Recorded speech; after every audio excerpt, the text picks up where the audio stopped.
कभी न कभी हम सबने आसमान की तरफ देखकर ये जरूर सोचा है कि क्या इस पूरे ब्रह्मांड में हम अकेले हैं।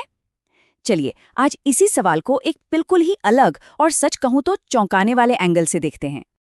ये सवाल इतना मशहूर है कि इसे फर्मी पैराडॉक्स कहते हैं। सोचिए, ब्रह्मांड इतना बड़ा, अरबों खरबों तारे और गैलेक्सीज हैं, फिर भी चारों तरफ सन्नाटा। कोई एलियन स्पेसशिप नहीं, कोई सिग्नल नहीं, कुछ भी नहीं। तो आखिर सब हैं कहाँ? तो अब जरा इस आइडिया पर गौर करते हैं। क्या ऐसा हो सकता है कि हमारी एलियंस की खोज इसलिए फेल हो रही है क्योंकि हम ढूंढी गलत चीज रहे हैं? क्या हो अगर वो यहीं हो, हमारे आसपास, लेकिन ऐसे रूप में जिसकी हम कल्पना भी नहीं कर सकते, और इसलिए हम उन्हें देख ही नहीं पा रहे हैं? पता है हमारी सबसे बड़ी प्रॉब्लम क्या है? हमारी अपनी इमेजिनेशन। जैसे ही कोई एलियन बोलता है, दिमाग में क्या आता है?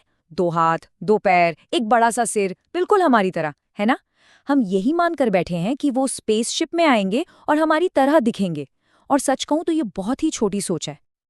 मतलब हम असल में अंतरिक्ष में जीवन नहीं ढूंढ रहे, हम तो बस एक आईना ढूंढ रहे हैं। हम चाहते हैं कि वो हमारी ही एक कॉपी हो, हमारी तरह सोचें, हमारी तरह टेक्नोलॉजी इस्तेमाल करें। और शायद शायद यही सोच हमारी आंखों पर पट्टी बांधे हुए है, और हम उस इंटेलिजेंस को देख ही नहीं पा रहे जो शायद हमारे ठीक बगल में मौजूद हो। तो सवाल ये उठता है कि अगर वो हमारी तरह नहीं है, तो फिर वो कैसे हो सकते हैं? चलिए अब कुछ ऐसे वाइल्ड आइडियाज पर बात करते हैं जो शायद विज्ञान की हमारी सारी समझ को हिला कर रख दें। और सुनिए, ये सिर्फ कोई साइफाई कहानी नहीं है। ये इस थ्योरी पर बेस्ड है कि जिंदगी हमसे बिल्कुल अलग कंडीशंस में भी पनप सकती है।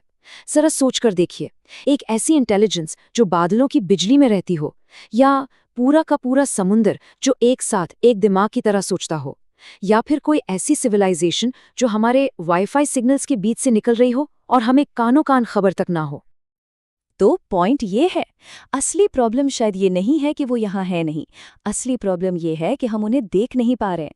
हमने लाइफ की एक छोटी सी परिभाषा बना ली है कि वो कार्बन बेस्ड होगी, उसमें डीएनए होगा, और इसी चक्कर में हम शायद किसी भी दूसरे तरह के जीवन को पहचानने के काबिल ही नहीं हैं।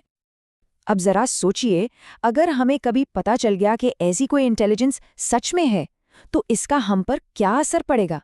ये सिर्फ एक साइंटिफिक डिस्कवरी नहीं होगी, नहीं, ये इंसानियत के हर एक पहलू को हमेशा हमेशा के लिए बदल कर रख देगी। सबसे पहली चीज, बायोलॉजी की हमारी सारी किताबें रद्दी हो जाएंगी, उन्हें दोबारा लिखना पड़ेगा।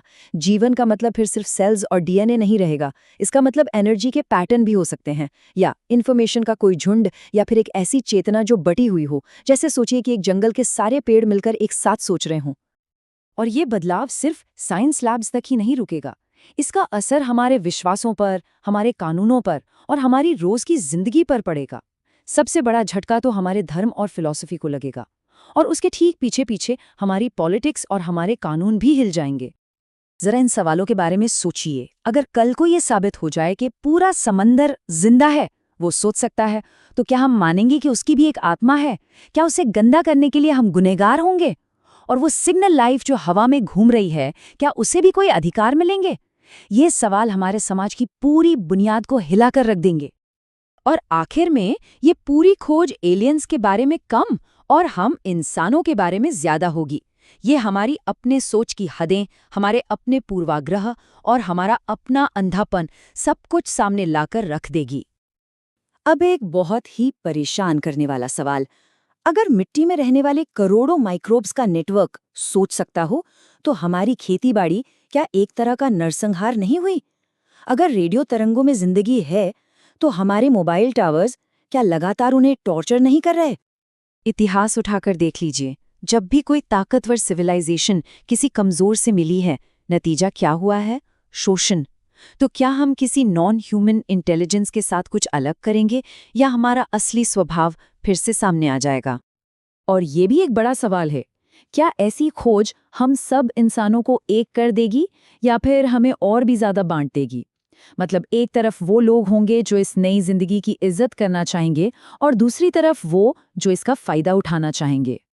वैसे ये आइडिया उतना भी नया नहीं है जितना सुनने में लगता है। हमारे पुरखे हमेशा से नदियों में, जंगलों में, हवाओं में आत्मा या चेतना को मानते आए हैं। आज की साइंस में भी गाया हाइपोथेसिस जैसी थ्योरीज हैं जो पृथ्वी को एक जिंदा सिस्टम मानती हैं। और साइफाई फिल्मों जैसे सोलारिस में तो पूरे के पूरे प्लैनेट को ही सोचने वाला दिखाया गया है। शायद ये बातें हमेशा से हमारे आसपास थीं, हम बस उन्हें अब एक नए नज़रिए से देख रहे हैं। तो शायद पूरी बात का सार यही है। हो सकता है एलियंस की खोज आज तक इसलिए नाकाम रही है क्योंकि हम असल में एलियंस को नहीं बल्कि खुद को ही ढूंढ रहे थे। तो आखिर में असली चैलेंज टेक्नोलॉजी का नहीं है, ये हमारी इमेजिनेशन और हमारी हमदर्दी का टेस्ट है।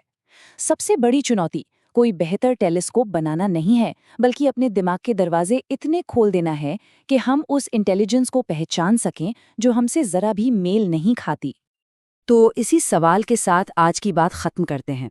अगली बार जब बारिश की बूंदों को देखें या हवा को महसूस करें या रात के सन्नाटे को सुनें, तो बस एक पल के लिए रुककर सोचिएगा, ऐसी कौन सी इंटेलिजेंस हो सकती है जिसे हम ठीक अभी इसी पल नज़रअंदाज कर रहे हैं।